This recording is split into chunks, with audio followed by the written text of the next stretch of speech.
Hi, Sarah. Hi, Sarah. My name is Holly. Hi, Sarah. My name is April. I'm in Melbourne, Australia. I have a question about... My name's Julianne, and we live in India. I am wondering... Hi, Sarah. This is Crystal from Milwaukee, Wisconsin. Can you give me a suggestion for an especially fabulous book? Hi there, I'm Sarah Mackenzie. This is the Read-Aloud Revival, and in this episode, I'm answering your questions. You've sent in some fabulous questions, and I'm going to attempt to tackle them kind of rapid fire for you here and answer as many as possible. Today, I've got some good questions from the mailbag about when to use IEW or teach composition, when to start using the library, and how. And another one on what to do with a 16-year-old who's not reading, not choosing to read, and should mom require it? So we're going to talk about it all. You ready? Let's do this.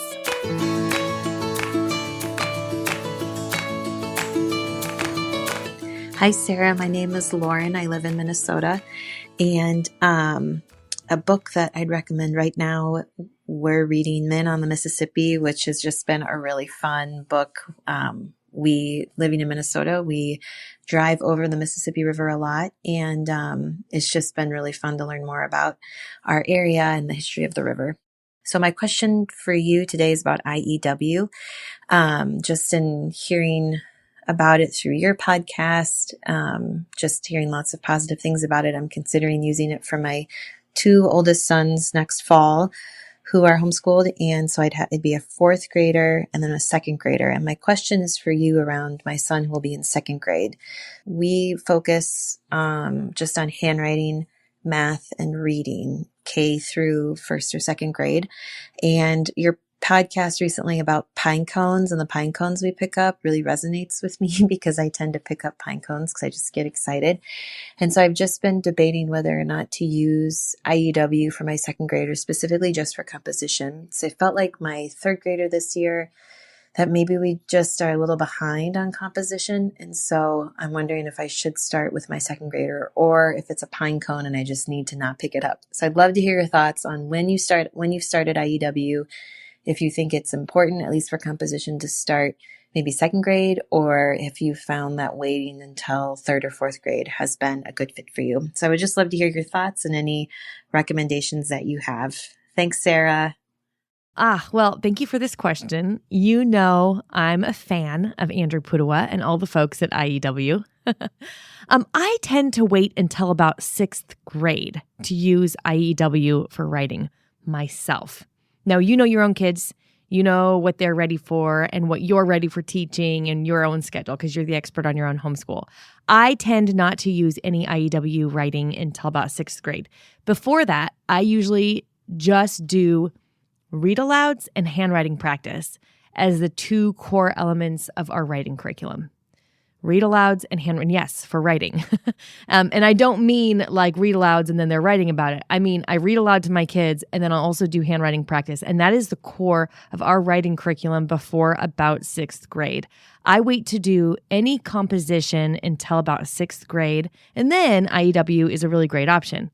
I think it's worth keeping in mind, teaching composition too early really doesn't have any benefits, especially if your kids are struggling with it, or maybe they're complaining about it. If you have any kind of dyslexia issues in your home or dysgraphia issues in your home, this can be exacerbated by trying to attempt to teach original writing or composition too early.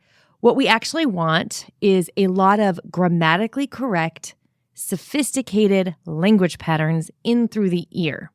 And that is accomplished 100% by reading aloud and audiobooks. So we don't get grammatically correct, sophisticated language patterns in through our ear any other way. We don't get it in conversation. We don't get it in movies or media. We don't even get it in conversation with each other, like with adults, with mom and dad, because we don't speak in grammatically correct, sophisticated language patterns. So the only place your kids are getting those are from their read-alouds and their audiobooks. And then what you also want is to give them practice with letter formation so that writing, the actual physical act of writing, is easy for them. Once they have letter formation down so that the physical act of writing is not something they have to think about, We want to keep reading aloud to them and then maybe have them do some copy work, some simple copy work. And this can be very simple. You can buy copy work workbooks online if you want, but it can be even simpler than that. You can really just pluck a book off your shelf. Let's take Ramona the Pest by Beverly Cleary as an example. One of my kids did some copy work with Ramona the Pest at one point. So basically what you would do is you would have your child copy down the first sentence of Ramona the Pest onto some notebook paper. Done. One sentence. That's it. Done. Put a bookmark in it. That's it. Next day, they copy the next sentence. And the following day, they copy the next. When they get older, you could have them copy longer passages, but really they could just copy a sentence a day, working through any novel or picture book even on your shelf. And that practice of just copying, which we call copy work, it teaches our kids so much about the mechanics of language, punctuation, usage, so that by the time they're in about 6th grade and we're launching into teaching composition, they're really familiar with the way good language looks on the page. Now they've got all that good language coming in through the ear, all those grammatically correct, sophisticated language patterns coming in through the ear, right? So they know what good language sounds like, and they know what good language looks like because they're taking that language and they're copying it right out of a novel onto the page. So you take something like The Hobbit or something, and they don't have to do the whole book. You just sort of do a sentence a day until you're done with your school year, and then you call it good, right? Now they know what written language should sound like and what it should look like. So then when you start to teach composition, you just speed right ahead of all those introductory or practice or like early kindergarten, 1st, 2nd, 3rd, 4th, 5th grade writing curricula. You've just sped through all of that and you've done it really simply. You can teach composition before then, but it's definitely not necessary. To use the metaphor you mentioned earlier, it's definitely a pine cone. Picking up a pine cone to do composition, Lauren, before your kids are in about 6th grade. My oldest kids, my 3 oldest that have all graduated now from our homeschool, they're all excellent writers. My 2 daughters who have experience in university, they have gotten comments from their university professors at the quality of their writing. And I'm telling you, we did not do any composition until they were in middle school. It was just reading aloud and copy work. And so that is a really strong foundation. And then by the time your kids get to about 6th grade, you can do something like IEW, and it won't be as hard because they will know what good language sounds like. They will know what good language looks like. And so they can actually spend their energy doing things like coming up with ideas and connecting ideas, which is actually the harder part of writing. And now they have the physical act of writing down. Now they can recognize what good language looks and sounds like. And so it's much easier for them to produce their own.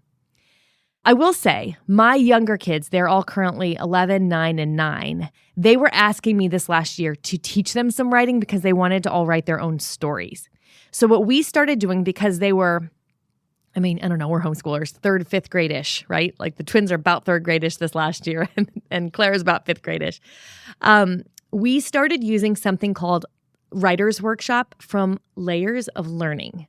I'm going to put a link to that program in the show notes. It's very well done. It is super affordable. And it's very relaxed. We did it in a really relaxed fashion, and it went really well. It's sort of a unit study approach to writing. Like I said, it's a very relaxed pace, and I've been very impressed with the program. But again, I'm seeing it as gravy. I know that my 9 and 11-year-olds don't actually need it yet. They don't need to learn composition yet. So there's no pressure there. Whatever we get done there is like gravy. Awesome. We wrote some really great paragraphs, or we wrote some really great stories, but there's no pressure in doing it right or making sure we get through a certain amount of it because it's all gravy. It's all pine cones. Listen to all these mixed metaphors, gravy, pine cones, and all that. Remember, your read-alouds are doing most of the heavy lifting in teaching writing because good language in through the ear is going to be what comes out later in their writing because they have all those good language patterns stored in their brains. So your read-alouds count as your writing curriculum. And before your kids are in about 5th or 6th grade, you can absolutely just read aloud and have your kids do handwriting practice and copy work and let that be your writing curriculum if you'd like. After that, I think IEW is a fabulous program. Layers of Learning is a fabulous program. I'll put links to both of those in the show notes. I hope that helps. Hi, Sarah. My name is Kyla. I'm from Lincoln, Nebraska. I first want to thank you so much for all that you do for homeschooling moms. I'm so thankful to have come across you so early in my homeschooling journey. My question for you is, how or when do you introduce your kids to choosing their own library books? The thought of taking my 4 children to the library feels overwhelming. I have a 9-year-old, a 7-year-old, a 5-year-old, and a 2.5-year-old. So when we do go, I feel like they don't know how it's organized. I haven't taught them that. How do we even go about that? And when they do pick books, even sorting through them to decide what's good and what's not feels overwhelming. So my question for you is, when do you start taking your own children to the library, and how do you go about it? Oh, yes. Okay. So Kyla, my family, we're huge library users. That said, the way we've used the library has changed a lot over the years, kind of depending on my kids' ages, what I've got on my plate, how many small people I'm trying to wrangle, right? You're in that stage, I think, Kyla. You said you've got 4 kids, all 9 and under. Taking the kids to the library at that stage feels kind of like, it's like bring this loud, raucous circus into a very quiet space, right? I remember that feeling well. And there were years where I did not bring my kids to the library at all. When I had, 3 school-age kids and 3 toddlers, I was loath to bring them all anywhere at all. Least of all, the library, where I knew that their antics would be louder than ever, right? So just a little reassurance here that the reason it feels hard to take 4 kids 9 and under to the library is because that is a really big job. So if that just isn't something you want to do, you just feel like you should do, I don't think you need to worry about it. You can use your hold system. Put books on hold through your library's website, your library's app, and then just pick them up when you're out, or ask your husband to pick them up when he's out or whatever, without having to haul everybody in to the library. Because I think the answer to your first question of when do I start taking my kids to the library is when you want to. Because you could continue just to use that system of putting books on hold and picking them up without bringing your kids into the library forever if you wanted. I know quite a few families who do that really successfully. There's nothing wrong with that. So if you're just saying when should I bring my kids, when can I bring all my kids to the library? How do I do that because I really want to? That's a different question. I just don't want you to feel like you have to. You don't have to. There's no rush, basically. Learning how to use a library is pretty straightforward, honestly. You can teach it pretty easily and in the flow of things. So I don't think you should feel like you need to get your 9-year-old in there to start learning it. It's okay if your 9-year-old doesn't know how the library is organized. I'll tell you, when I started bringing my kids to the library, I would often ask them, maybe on the way, okay, each of you tell me one thing you're hoping to find. And so one kid might say, the newest, another Boxcar Children book. So then I would be like, okay, this kid, Drew, let's say, come over here and I'm going to show you where Boxcar Children books are. They're right here. And then another one might say, I wanted books about sharks. So then I would say, okay, that's going to be nonfiction. So that's going to be over here. And those really casual conversations over time, they sort of add up to knowledge. So by the 5th time that you've got a kid asking for a nonfiction topic and you're like, oh, okay, sharks are right here. Remember how we got sharks over here last time? This time you want a book about parrots, and those are also going to be in animals, and they're going to be right around here. Or now you want a book on mummies. Okay, so those are going to be over here, still in the nonfiction section. But look, we're going to look over here where books about mummies are.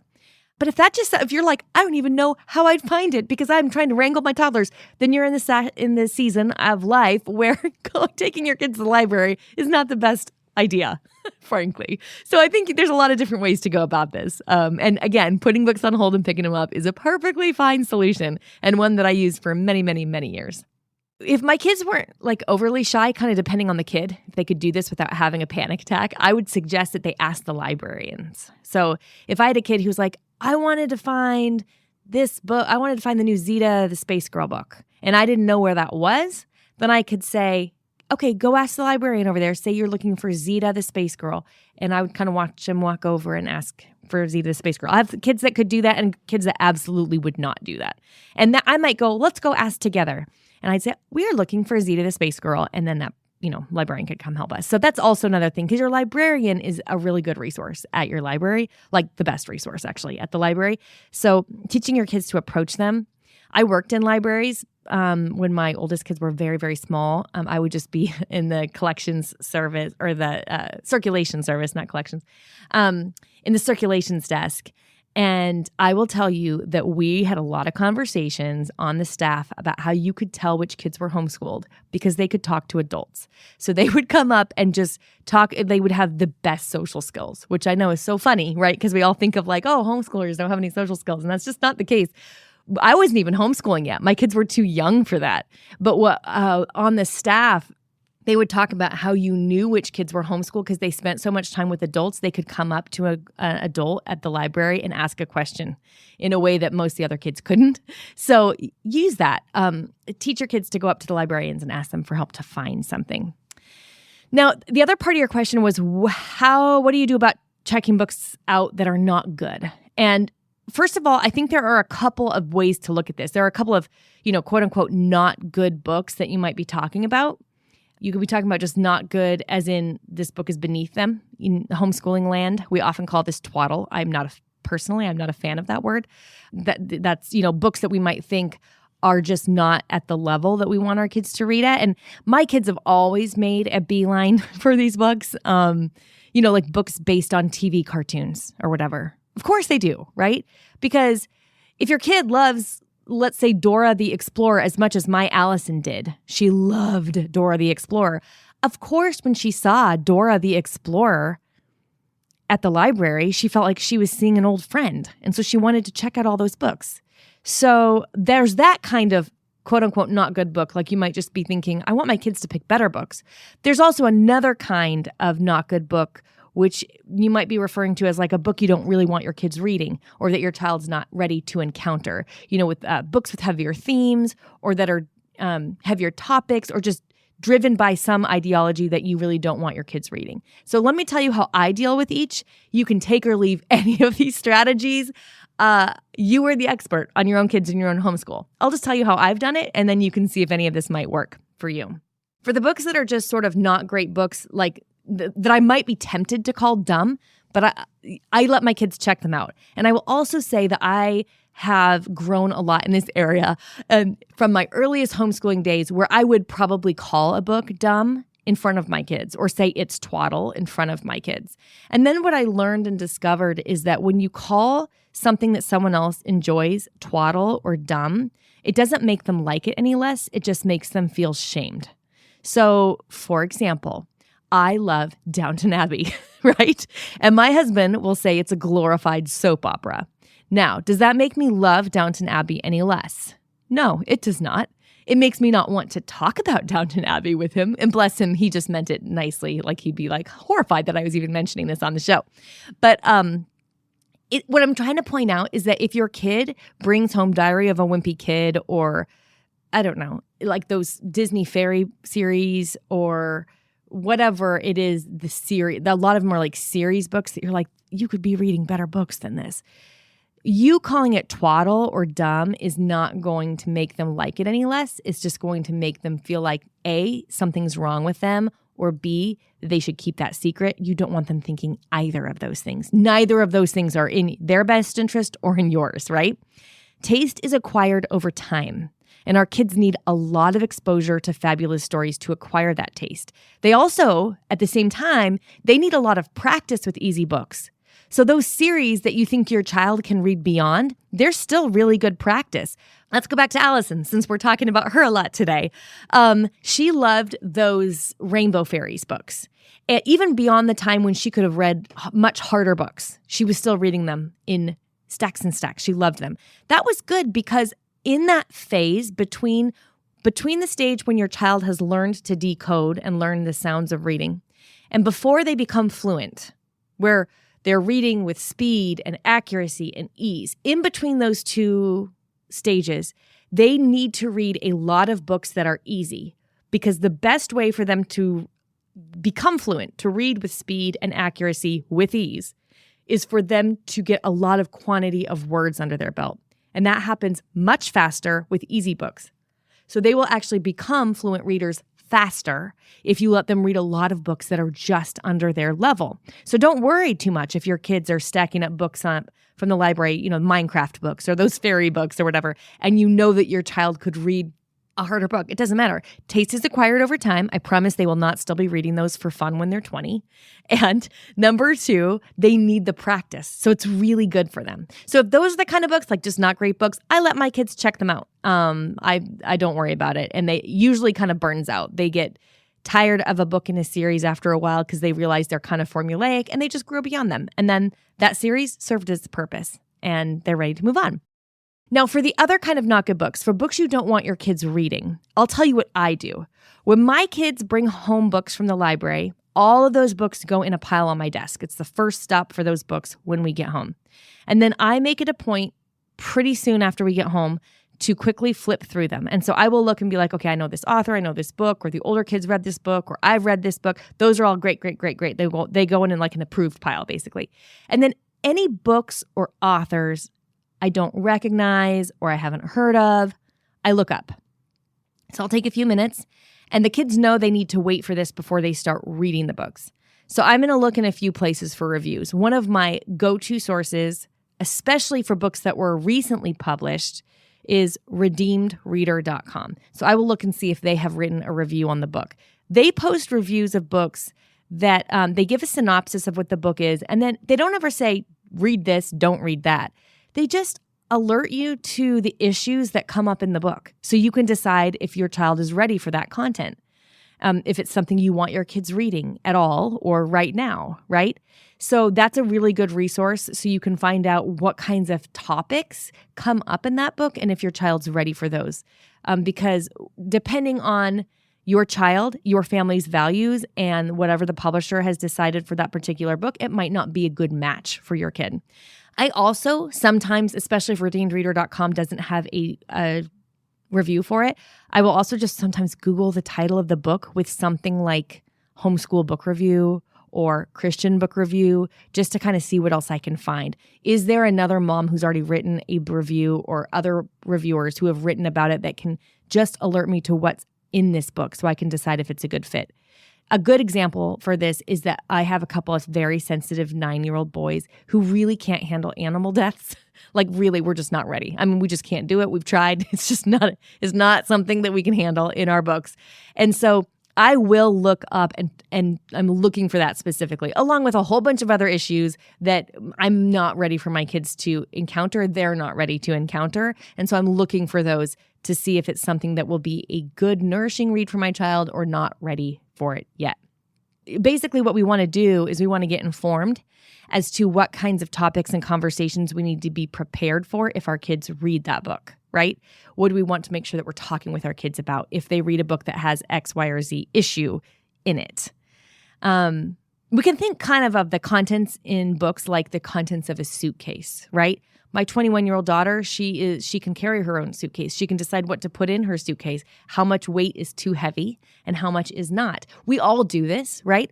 I sat down not too long ago to read a World War II historical fiction novel. Usually those are my favorite.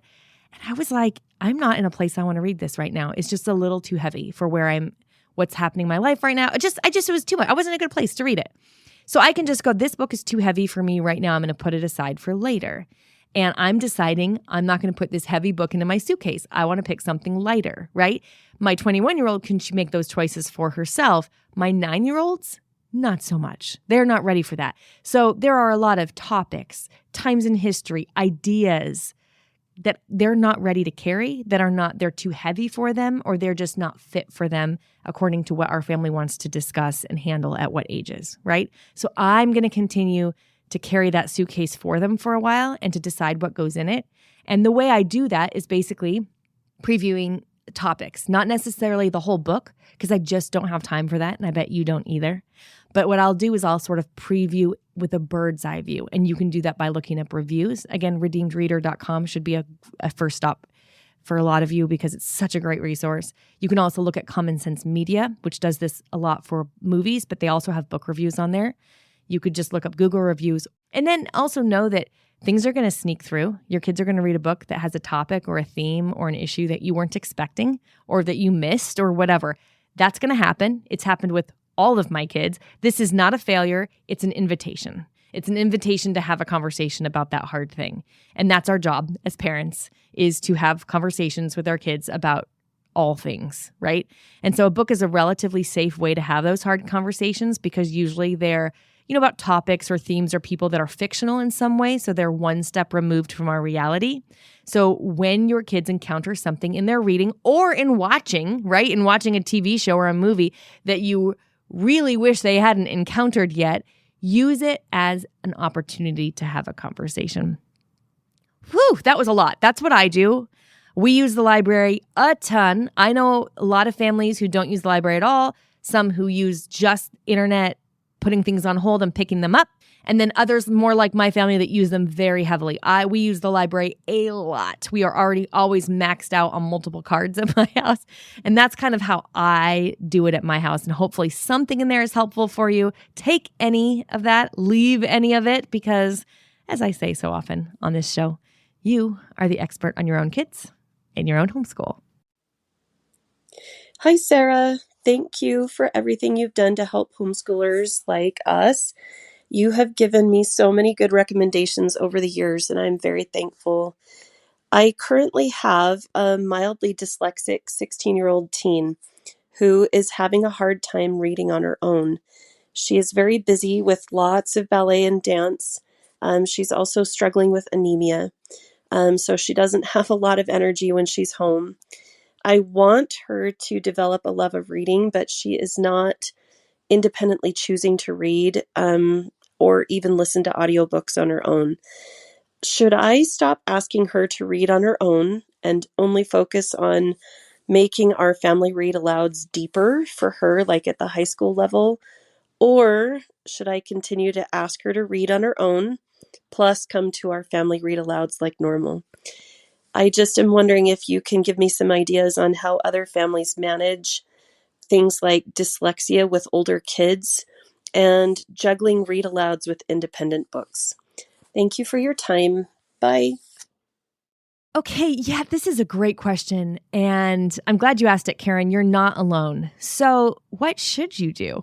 Well, you're going to be the best person to answer that question, right? I bet that you have a gut answer on what you would do if you weren't worried about what you think you should do.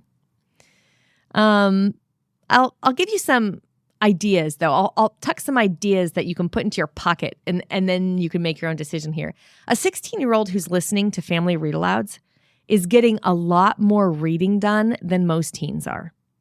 In his book, Raising Kids Who Read, Dr. Daniel Willingham quotes some research that teens read an average of 6 minutes per day of their own choice, like their own choice to read, their own fun reading, 6 minutes per day.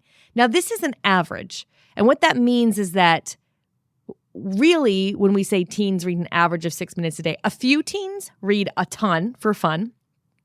And then most teens don't read anything at all for fun.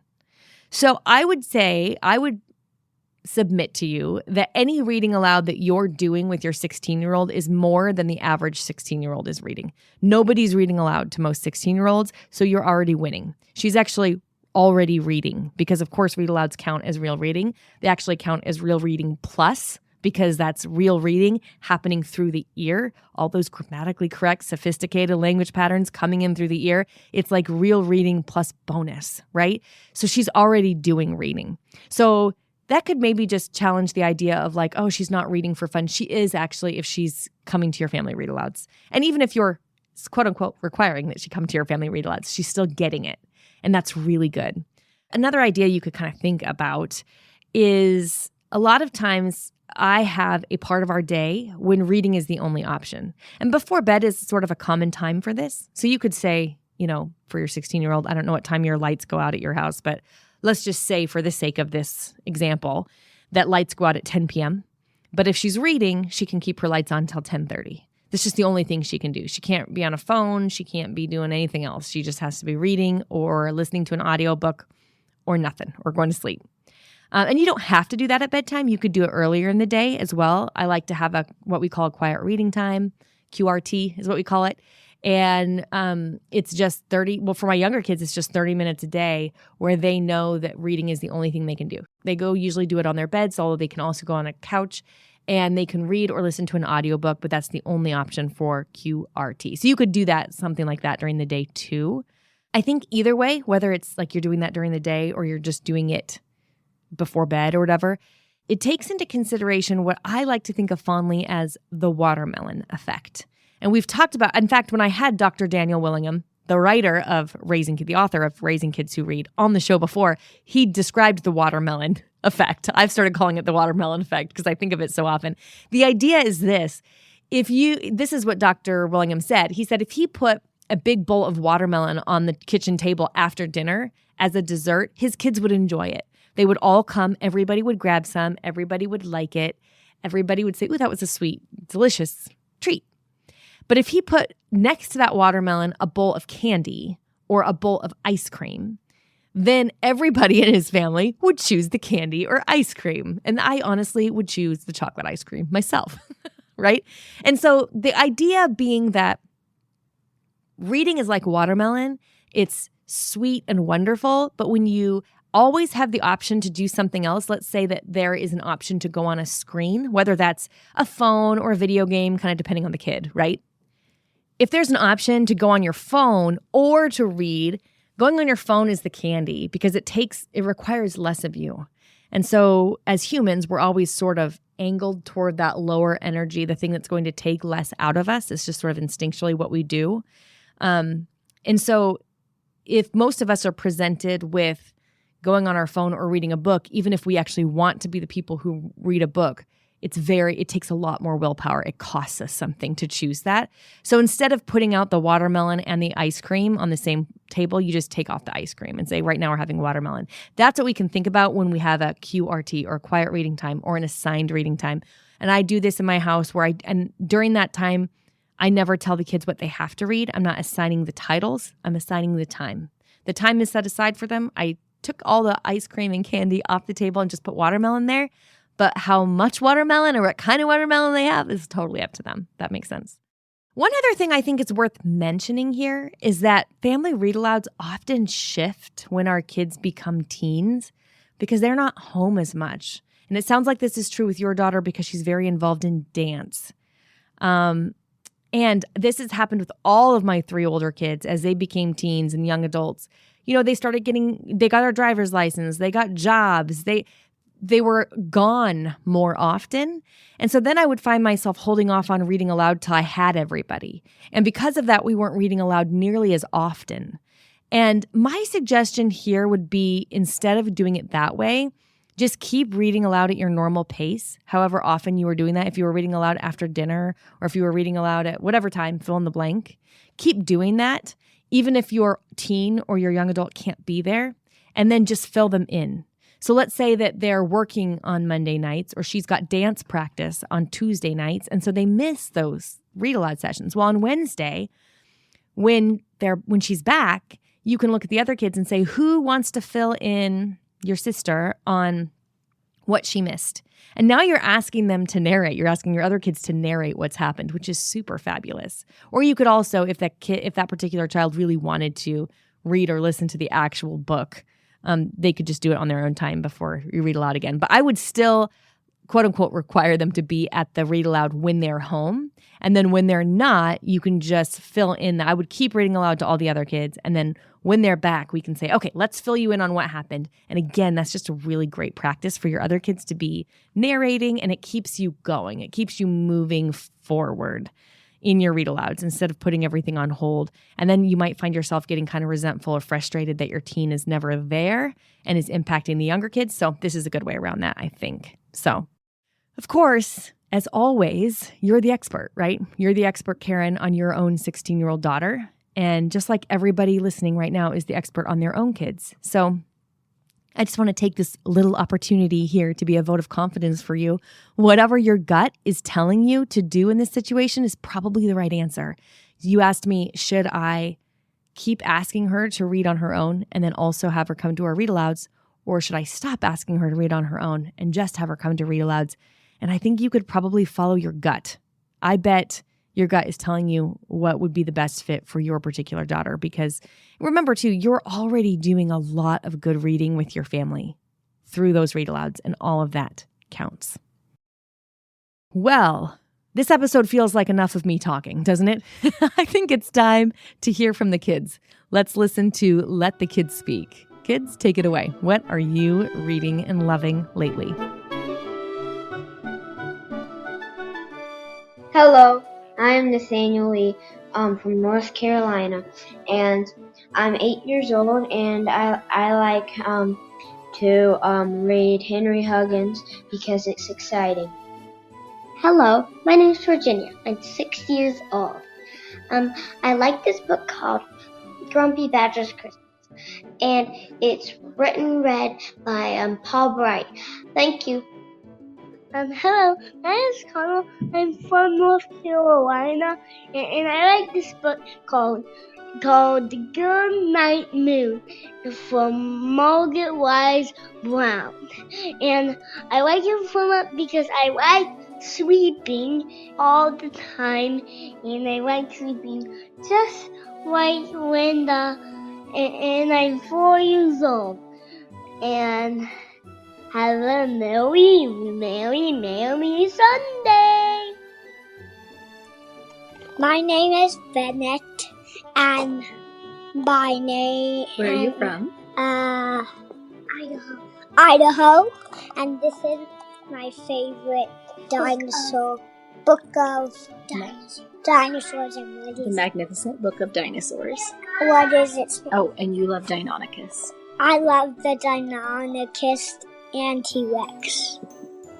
Hi, my name is Jude, and I live from Dallas, Texas.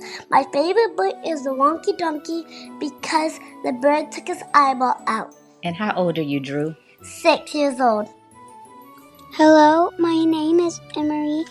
I'm 9 years old. I live in Arkansas, and my favorite book is The Wing Feather Saga. My favorite character in there is Lily because she's energetic and she really doesn't like help, but sometimes she just has to have it because she has a twisted leg. Bye. Thank you, kids. Great recommendations, as always. Hey, if you want the show notes to this episode, they are at readaloudrevival.com/227, because this is episode 227. And I'll be back in 2 weeks with another episode for you. Until then, you know what to do. Go make meaningful and lasting connections with your kids through books.